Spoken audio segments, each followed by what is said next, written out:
Well, welcome seniors. I'm glad you're joining us. This is the Central Bucks Senior Task Force. We meet most months on the first Monday of the month at 1 p.m. here at the Central Bucks Senior Activity Center. It's at 700 North Shady Retreat Road, right here in Doylestown. It's just off the Broad Street exit of the Route 611 bypass. Please come and join us. We have a live audience that always is here, and we'd love to have you. But if you can't, you can also catch us at 10 a.m. and 10 p.m. every single day on two different cable channels, Comcast Cable Channel 22 and on Verizon 31. And so today we've got a great program, and this is the last session that we'll be meeting for the spring of 2017. So we'll be off in June, July, August, and then we come back with live programs the first Monday of the month in September, and then we go right through May again. So please join us. But today, as I said, we've got a great program. Karen Reaver is here from the Habitat for Humanity, the kind of the Bucks County edition, if you will, and we're going to learn more about that today. So Karen, welcome. Thank you, Kevin. It's good to be here. All right. So Karen, first of all, tell me again your name, just for everybody. Speak it out for us. So my name is Karen Reaver. And how do you spell that? The Reaver is R-E-E-V-E-R. The Okay. Karen you can spell any way you like. Okay, good, good. So, and tell us exactly the organization that you're representing today. Okay. So I'm here with Bucks County Habitat for Humanity. Okay. And it is, we serve only Bucks County. And we do three things. We build homes with low-income families. We repair homes with low-income homeowners. And we sell donated building supplies and home furnishings through our two restores. Okay. One is in Chalfont and one is in Langhorne. Okay, and so restore, and I love the way that's spelled. How do you spell that? Well, it's capital R-E and then capital S-T-O-R-E. Okay. So the emphasis is on recycling. Exactly. Right. Exactly. They're great stores. I've been in the one in Chalfont anyway. And which is the bigger of the two? Well, actually, they're the same size right now, but the Langhorne store is adding another 8,000 square feet. So it will definitely be that would be the king of our restores. Wow. And so people bring things, we'll just talk about the store for a second. People bring things there, make donations of household items, and building supplies. Yes. That's what I was really surprised to see. That's a big part of it, right? Windows and doors and kitchen cabinets. Cabinets. Some beautiful kitchen cabinets come through there. Okay. So a lot of times a builder might have something left over, or a contractor might have something, or they may be remodeling a house and they take something out. Exactly. Yeah. And they'll bring those things in, and they're relatively reasonable. Very reasonable. Is it kind of cash and carry? Yes. Okay. Yes. So you kind of have to get your own transportation. You do, although we have stores or we have trucks that will come pick things up from your home. Okay. So you just have to schedule that pickup. So pickups, they'll come pick up things. Right. Okay. So think about it. If you're looking to kind of clear the clutter, so to speak, and reduce some of that household anxiety that comes with clutter, you can do that. You can help the Habitat for Humanity, and at the same time help somebody else who picks something up there. I should mention that the profit from the restores goes towards building a home, and the goal for each of the restores is to raise enough money each year to build a home, which is about $200,000. And this year, the Chalfont store did that. The Langhorne store is new, but I think in another couple of years it'll be doing that too. So that's pretty exciting. So when you donate, you know that you're contributing towards building a home. Absolutely. Boy, that is exciting. Can you tell us or share with us a little bit before we go into today's kind of the meat and potatoes of what we're going to talk about? What's the history of the Habitat for Humanity? Can you share anything about that at all? Oh, this will be a good test. So my history, I've been there for 2 years. Okay. And I'm there 3 days a week. However, it started in the early 70s. Boy, I should remember the name of the man who started it, but Fuller. Fuller, right. Millard Fuller started it. Okay. And in Georgia, I think? In Georgia. And it grew out of his experience with a communal living situation in Florida, where he was really interested in looking at how they were trying to make their lifestyle sustainable, but very low income. Mm. And so he got the idea of how to have a sustainable organization that provides decent, affordable housing for everybody in the world. That's really his mission. Right. Yes, that was his mission. It's now the mission of the organization. And then the part that everybody knows is about, I don't know, is it 5 years later or 6 years later? I'm not sure how. 1976, I think. Thank you. Somebody did their homework. That's when Jimmy and Rosalind Carter got involved. Mm-hmm. And every year since then, they have been going on a mission for 1 week and building with Habitat for Humanity. Now, I was just at the Habitat International Conference in Atlanta, and Jimmy and Rosalind Carter came and made a presentation. You know, he's 92, 93 right now, and just survived brain cancer. And he said, this year we're going to Edmonton, Canada, and we're going to be building for a week. And then next year we're going to Indiana. Next year? So they're still. Why not? It was incredible. It was so inspiring. Oh, that's great. That's great. Pretty amazing. And one of the attributes of the Habitat program, to the best of my knowledge anyway, is that the person in the home participates if they can, right? That was the whole idea behind making this sustainable. And the motto is it's a hand up, not a handout. Mm. So for people who are low income, and we define that as 80% of the area median income. Well, let's talk about that for a second. Yes, because who knows what that is, right?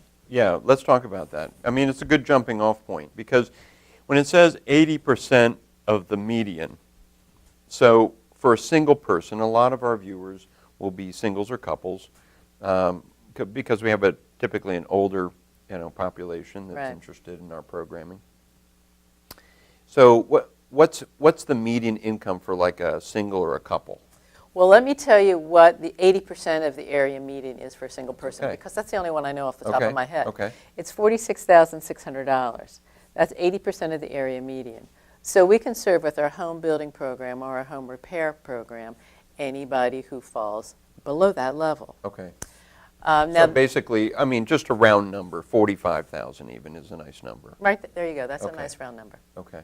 Yeah. So 45,000 or below. So a lot of people that are on Social Security might be making a lot less than that. Oh, yes. Maybe half of that, yes. Not even less. A lot of people I talk with, yes. Okay.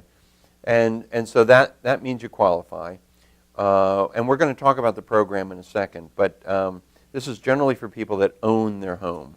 Are we talking about home building or home repair? We're going to move into that. Okay. Right. Home repair, yes. It's for people who are homeowners. Right. And it's for the home that they're living in. So let's kind of slice and dice this a little bit. Okay. Habitat for Humanity does this home building program, and that's kind of what you're known for. Mm-hmm. Let me just say one thing about that, because often people think that the homes are given to the low-income families, and it's not the case. Right. They pay market value for that, and they pay, but they usually pay with either a zero interest or a low interest mortgage. They have zero or low settlement fees, and oftentimes the mortgage is made affordable by breaking it into several pieces, and they pay on it a bit at a time. So, but people do pay the full market price of a home. Okay. Okay, well that's good. But that home building process is really what Habitat for Humanity was always known to me. That's right. Right, that's how I knew it. Yeah.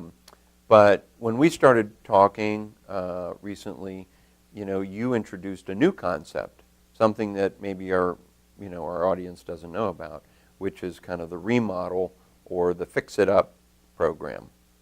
Right. So Habitat International wanted to expand its reach. When you're building a home for a family, that's 6 months building a home and you've reached one family. And how can they reach more people? So they now do home repairs for low-income homeowners, because if the idea is to maintain low-income housing stock, there are lots of homes out there that can easily fall into disrepair because the people simply can't afford to make those repairs. Right. And that's not what Habitat wants in the long run. They want to maintain that housing stock.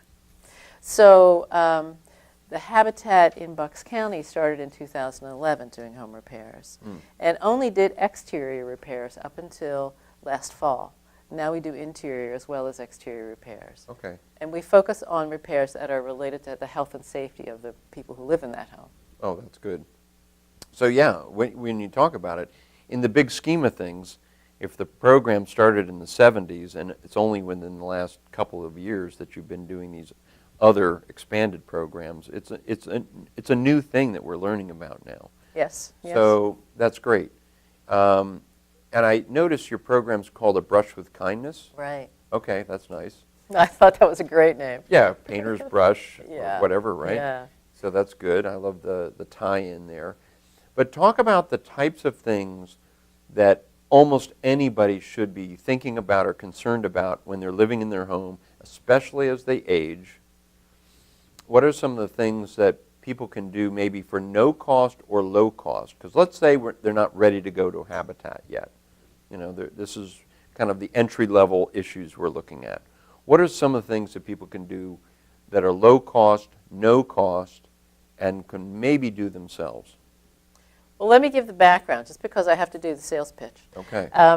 So about, where are we now? It's April. About a year ago, I started looking at how we could focus what we do to help older adults and disabled adults, because many of the people that were calling us were exactly that. Plus, I'm a gerontologist by background, so that's my interest. And we realized that we have to be able to go inside the home and do home repairs as well as outside, and that we focus on doing modifications as well as home repairs. So we opened up that world, but still we're only serving one person at a time. So back in February, we started offering what we're calling safe at home repair clinics, where I bring an occupational therapist and a home repair person who specializes in doing aging in place kind of modifications, to present to the community for free ways that they can modify their home so that it's easier to live in. Understood. So that's all the background to answer your question. Okay. So you've got these programs that people can attend. Right. Okay. Right. So, and you know, the idea is that you really walk through your home and each step along the way, literally, look at how you can make it as safely navigable as possible. So think about coming up your front steps, right? Steps are a problem for most people. And it doesn't mean that it's not just people who have a walker or a wheelchair.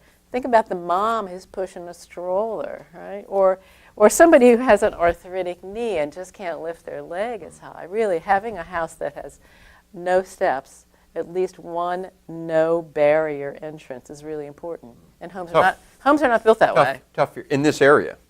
In this area. Even 55-plus communities are not built that way, right, which is crazy. But, yeah, so there are things you can do about that. You know, the big thing that people think about is building a ramp. But there are other kinds of modifications that you can do that are not quite that dramatic. You can, if you have the finances to do this, you can have a landscaper figure out how to re-ramp the front of your house, depending on how many steps you have to get up. There's something called a suitcase ramp, which is a portable ramp that you can fold up and carry as a suitcase. Right. That can help you get up 1 or 2 steps, and you can put it in your car and take it wherever you go. So there are lots of ways of getting around. Okay, those still, you know, are kind of big. I think they're still kind of big things. Let's take it down a notch or two. And here's the challenge that I think faces a lot of people, if I may. It's kind of like the billboard that you pass every day. After a while, you just don't notice.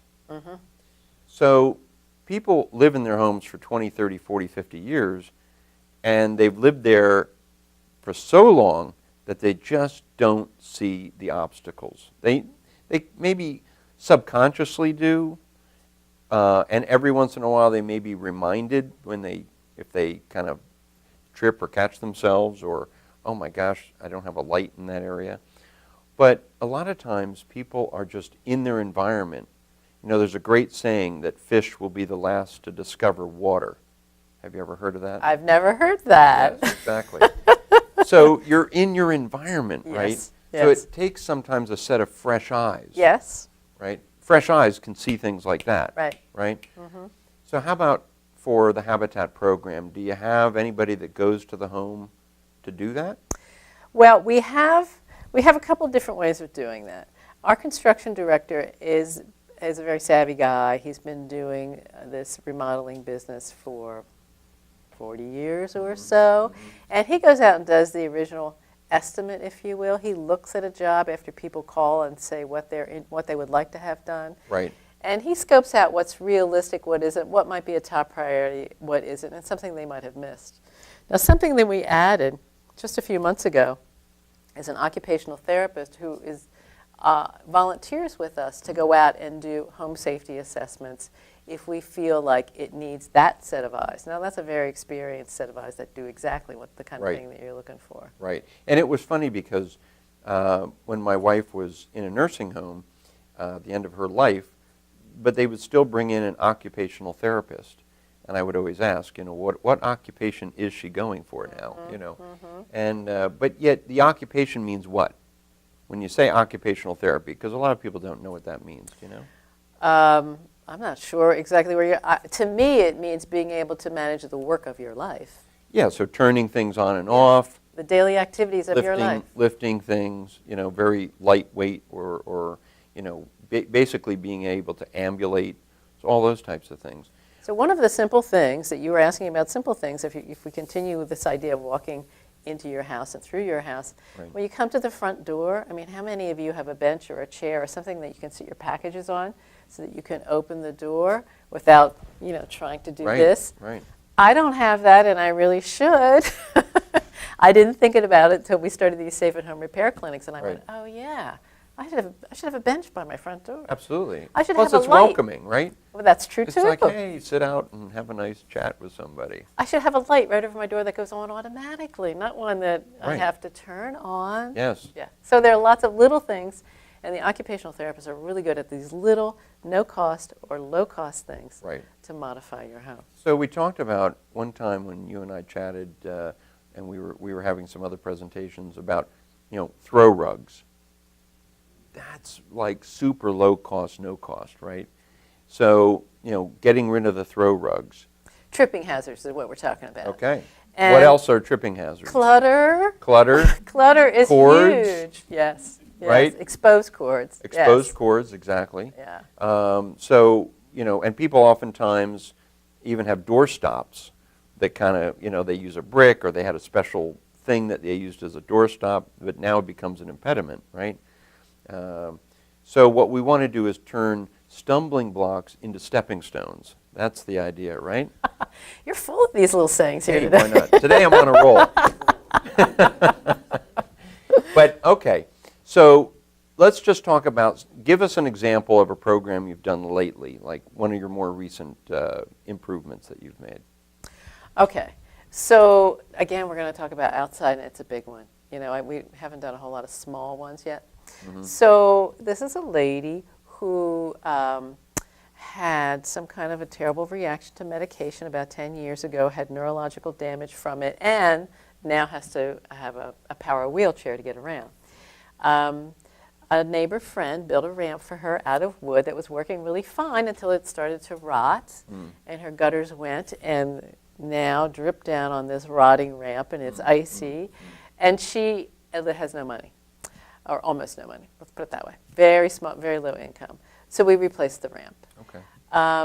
And that's a lot of the work that we do. Even though we advertise being able to do interior work, we still get a lot of calls for these bigger projects, because those are the ones that it's hard for people to afford. However, we've gotten a number of people recently who've called and said, I really need special grab bars put up in my bathroom. And I bought them, and I just don't know how to put them up.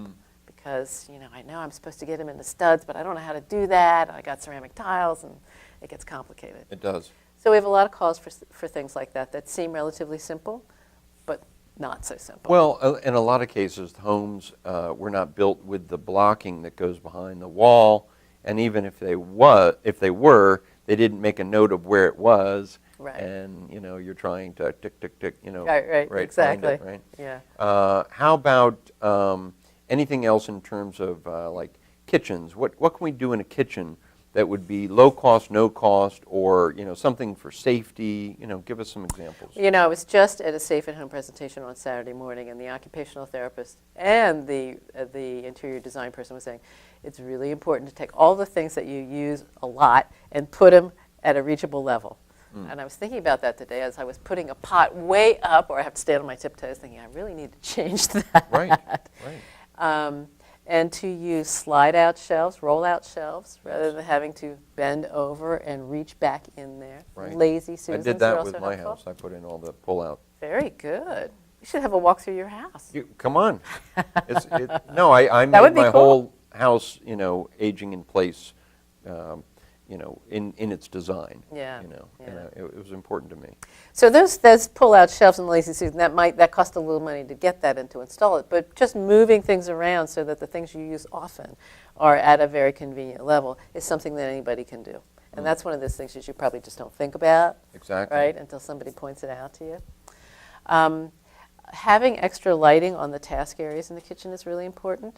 Now that might sound expensive too, but not so much, because you can get those little LED strings of light that you can put under your cabinets to shine down on your countertops. Or those ones that even look like jack-o'-lanterns if you want to have fun. That's true. Right? Yeah. Just have somebody just come staple them up, right? Right, Why not? exactly. Yeah. I mean, who says you can't? Yeah. So it's good to have fun in doing these things and not just look at it as drudgery, right? So one of the things that I'm going to make a suggestion to the audience that I've found very helpful is I've taken a plug-in motion sensing night light, Yes. right? The kind that goes into the wall plug. Yeah. But I attached it to an extension cord, and I put it underneath the side of both of our, the bed, That's great. so that when it's hidden, but when my feet hit the floor, the light comes on. That is perfect. I love it. So it's just kind of low cost. Yeah. It costs like $10 for everything, and it's just a matter of plugging it in and kind of sticking the thing away from view. And I think it's that kind of creative thinking that the occupational therapists excel at. And once they give you a few examples, then I start thinking, oh yeah, I could do this, I could do that. Right. I was gonna, the bathroom is the room where most things happen. Yeah. Right. Bathrooms Most, and kitchens. yeah. most accidents happen. Exactly. Right. So grab bars is the first thing that people think of, but there are other things too. Now, some of these cost money, some of them not so much. But if you're replacing a toilet, to buy one that's higher, Right. and they're pretty available. That's a good thing to do. A whole toilet, or they have kind of a The raised toilet seat. yeah. Right. And if you are, they also have towel racks and toilet paper holders that also serve as grab bars. Yes. So you can fairly easily replace those. And some of them, when I talk to the contractors, the home repair people who do this, there are some bolts, and I wish I could remember exactly what they're called, that you don't have to get into a stud, but they still hold securely Okay, enough like a toggle bolt. for a grab bar. Okay. Yeah. Wing nut thing. Yeah, wing nut Whatever. thing. Should have brought some Well, the examples. other thing is, I mean, this is getting kind of particular, but a lot of times in the older homes, the toilet paper was like behind. Yes. So you can play on words, but anyway, so you can actually put these freestanding toilet paper holders, Right. right? Right. That's right. Yeah. So there you go. Creative Also, another trick is to get a different color toilet seat, because it's really great to have good contrast. Exactly. Right? Right? And that's true for steps too. The OT was recommending putting some different colored tape on the steps. Some people don't like it to look tacky, but you can find a color that Right. kind of matches your decor, but still is contrasting to the color. And of the isn't step. it something that a lot of homes had those living rooms that were like 6 inches Oh, below? Yeah, yeah. And so, like right off of a stair steps or right off of a hallway, you were having to step down Yes. for no other reason than design and good looks, right? Yeah. Like the Mary Tyler Moore Show or something. Remember that? Yes. So Let's go back to the bathroom. let's My do it. favorite room. Okay. So in the shower, well, first of all, if you have a tub, which we did, that's a challenge, right? Getting your leg up over the tub. So there are lots of different grab bars that affix to the side of the tub that you can use to help yourself get in You just and out. slip on, and then they kind of have turn Yeah, locks on. and they bolt on pretty tightly. Okay. Yeah. And the OTs thought if you get the right kind, they work pretty well. You know, and Lowe's and Home Depot carries all this stuff, and also you can Google them to try and find the best Right. thing. There's a lot of And stuff. if you got available young online. people that buy things on Amazon or online, Find a good deal. right, they come, shipped for free a lot of times. Amazon Prime, yeah. And so let's say you get rid of your tub and you put a shower in. That's a big cost, though. It is a big cost, Right. but I'm so glad I did it. But let's say you keep your tub. Still, you want to shower in the tub, right? Right. Some people have it, some people don't. Right. If you do that, then you want to be able to get a shower head that is on a sliding bar, so you can adjust it to whatever height you want, or pick it up and do a handheld shower Right. with a seat that you can put in the tub A seat's itself. a really good idea. And the Yeah. seats are pretty inexpensive. As a matter of fact, there's lots of places where you can get donated ones. There used to be things here. And there's Yeah, a few things, yeah. So here at the Central Bucks Senior Center, we'll just give another pitch here. Yeah. They've got a lot of great, kind of things that people have donated, walkers and other types of things, even some electric chairs, moving chairs. So. And there are quite a few places that have donated. The Restores have them. St. Mary's has a whole store where they give away donated medical supplies and equipment. Right. And a lot of times, they're like new. They've been used, but they're like new. I mean, That's they're right. made of metal and typically pretty well constructed. So, Yeah. it's not a bad idea. I remember I was up in Maine and my father-in-law had fallen or done something, and I just went to like a Restore up there and picked up a couple canes, and boom, $5 a piece, right? So that type of thing is a good idea as So well. there's something else about the bathroom. For those of us who have really teeny tiny bathrooms, it's helpful if you can have a sink, a pedestal sink, so that you have as much foot room, free space in the bathroom as possible. Okay. Again, that's a cost to put It's in a a big pedestal cost, sink. yeah. But, if you're replacing your sink, that's something to think about. Right. How about levers and things? Oh, right. That's a pretty simple fix. The knobs that you have to turn like this get a little more complicated as our fingers aren't working so well, or just if you have slippery hands because you've been working in soap or grease or something. Exactly. So I think most of us try, when we redo our homes, try to replace them with levers. I particularly like the faucet lever where there's one lever that controls everything. Because Absolutely. then you just bump it with your elbow and Boom. hot, cold, off, on. Yeah, it's Exactly. great. And how about door handles? Same thing. Lever handles are really useful instead of the knobs. Right. Same thing. Exactly. Okay, that's good stuff. So there are a lot of little things that people can do maybe for less than $100, and $100 is still a lot of money to some people. To some people. So, when you get up and above that, then they should start to explore what the Habitat for Humanity program would allow them to do. How about for people, or do you get into issues, or how do you handle people that are in apartments, or they don't own their home, they're renting their home, and does anybody help with kind of the negotiation with the landlord, like, hey, this person really needs this type of accommodation? Does Habitat do anything on that front? We only work with homeowners, but I know I've certainly heard that legally a landlord needs to provide the modifications that tenants require. Now, I know that it used to be called the Fair Housing Council, and they've changed their name to the Housing Quality Partnership or something like that. Okay. Is a group that advocates for people, whether they own their own homes or they're renting, to be treated fairly by their landlord or their mortgage company or whatever. So that's one option to get some help. Right. And there are other groups too. The Bucks County Link. Are you familiar with the Bucks County Spell that. Link? How do you spell link? Well, Link is all caps, L-I-N-K, all capital letters. Okay. And it's a networking group for people who work in aging and in disabilities. Oh, yes. And a lot of the people who come there are people that I would refer folks to Interesting. get Okay. assistance. Okay. So I have heard of that, but And I they wonder- meet here at the And Center. they do meet here. Yes, they do. So there's that link to the link. Mm-hmm. And so I guess you could call the senior center, and let me just give that number if I can. 215-348. 215-348-0565. I just got a little help from the audience. So I'll repeat it, 215-348-0565. Okay?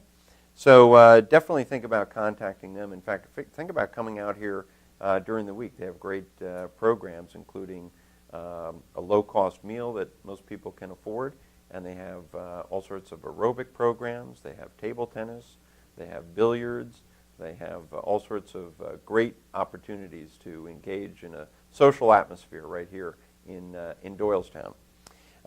We just have maybe a few minutes left. You want to talk about anything else that's really kind of top of mind? Maybe there's a guide or two that you want to recommend? Indeed, there is. Okay, good. So for people who want to learn about how they can help make their home safer, AARP has a wonderful website and a guide, the Home Fit Guide, which I highly recommend that everybody go online and find. The best way to find it is to go on AARP/livable communities, and there you'll find lots of information, or you can just go directly to Google Home Fit Guide and you'll find it. If you're trying to find a contractor in the area and you are low income, then I encourage you to call me and we can explore the kinds of things that Habitat for Humanity can help you with. If you don't qualify for our program, I recommend that people call NARI. Now that's capital N, capital A, capital R, capital I. I'm not sure you could call them. You probably have to go onto their website. There's a Bucksmont chapter, and this is the National Association of the Remodeling Industry, and they have home repair people, some of whom are certified aging-in-place specialists. The reason I recommend NARI, it's very difficult to recommend any one person, but NARI requires that all of its members sign what do they call this? An agreement to treat people fairly, and there's a term for that, and I can't think of what it is. And treat people fairly is pretty nice. That's pretty good. So they have an ethical standard. It's signed an ethical. Okay. Yeah. An ethical agreement. Yeah. And I've worked a lot with them, and they're already excellent. They're excellent in their skill. They're excellent in their ability to work with people, and they're very reliable. Yeah, I've spoken to that group. Yeah, they're really great. Very good. And the other thing I would recommend is whenever you can take advantage of having an occupational therapist come to your house, do that. And usually if you have any kind of new disability, you can ask your doctor if you can get an occupational therapy assessment. And more often than not, you would qualify for that. They'll come to your home and do an assessment and help you figure out the kinds of things. That's a great idea, that will right? Make your Because life if you're at the, osteopath's office and you've just, torn your shoulder and your knees are being replaced, or, who knows what you're having done. And that's a great opportunity to say, hey, I may have some issues I don't even realize I have. And could somebody come out, and can that happen? That's great. Because that'll keep you out of the hospital, and that's what people are interested in. It's a number one thing, right? Live in your home for as long as you can. So before we close, let's describe where the store is. If people have an interest in going there, or in donating, or just looking around, or getting to know you, where is that store? Because our audience is typically, center. We're right down the road. We're in Chalfont, yes. Chalfont. Yeah. So the address is 31 Oak Avenue in Chalfont. But nobody knows where Oak Avenue is. That's right. But you know where the burned out car wash is. Okay. The bridge on Old 202. Yeah. If you're going south, yes, you go over the bridge that was under construction for a while. So it's right past the intersection of 152 and 202, headed towards Montgomeryville. Okay, so headed towards the mall. And Oak Avenue is the first light after that intersection. Take a right, and it's right there. So my office is there, as is the Restore in Chalfont. Right, that's great. So it's open Tuesdays through Saturdays, and Wednesdays is Senior Citizen Discount Day. Okay, 25% off. What? 25%? And what does it mean to be a senior? What's the age? 60 plus. I'll be there next year. I'm there. I'll be there next year. I'll be there next year. So Karen, just for our audience, can you please give us the best contact phone number for you? 215 215 822 822 2812, 2812. and I'm at extension 304. 304, okay. And if they just hit 0, they can get you. They'll find me. Okay. They'll find me. Yeah. All right. So Karen Reaver, Community Development Manager with Habitat for Humanity of Bucks County. I do need reading glasses to see this Would card. you like me to hold that? Holding it won't help. Oh. But it's been absolutely wonderful. Thank you Thank you, very Ken. I much really for appreciate sitting it. here and It's my pleasure. allowing us to get to know more about you and about the program. My pleasure. All Thank right. you. Be well. Take care, and let's see you here next time.